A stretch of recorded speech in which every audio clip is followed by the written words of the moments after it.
let's talk about persuasion. Hi guys, we are back again on our Learning Unit 3, and this time we are looking at persuasion, mass and social media, as well as public opinion. And you can see from my slides, we are going to enter a new world, a modern world where there are different types of media swirling around. And obviously, when it comes to persuasion, it is quite exciting a time for you to be in because there are so many different things that you can do in terms of media channels, in terms of the multimedia content that you can attach to your persuasive communication. And this is what we are going to concentrate on in the beginning parts of your Learning Unit 3. The changed circumstance that we are talking about relates to, of course, a globalized world. This globalized world is, first of all, marked by democracy, as we've already found out. It is marked by a mass society where mass production is rife and where mass consumption is the new normal.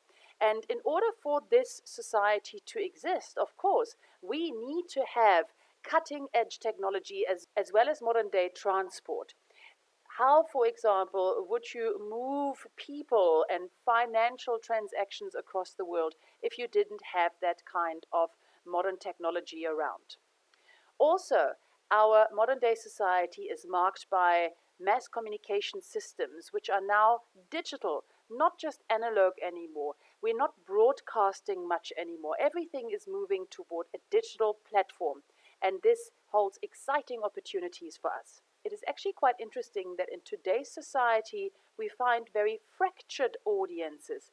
There are just so many opportunities to engage in content. There are so many different platforms that the audiences themselves are being cut up and divided more and more, and they're actually getting smaller. Modern day society, however, also has a very stringent system of organization, which is characterized by distinct class differentiations, by bureaucracies who legitimize the elite, and by organizations who are getting more and more powerful.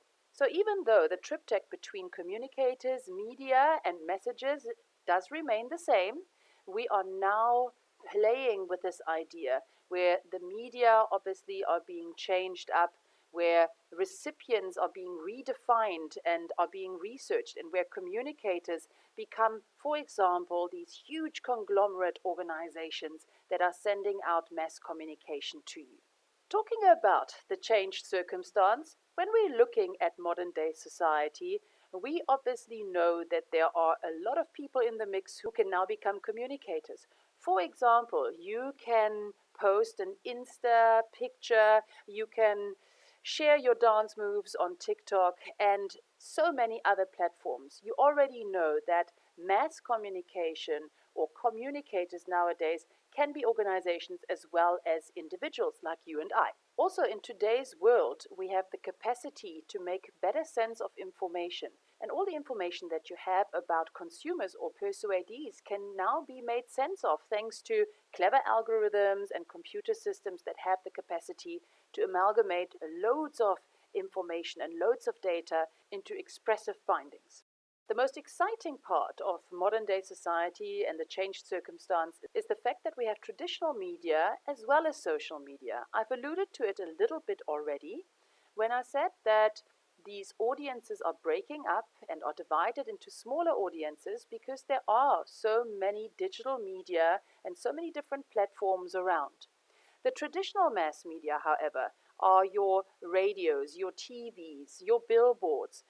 Of course, they are still being used very much, maybe in a slightly converted format, yes, but traditional media are marked by the communicators having most of the control and by there being very little opportunity for feedback. Whereas with the social media, the communicators have changed from organizations to individuals.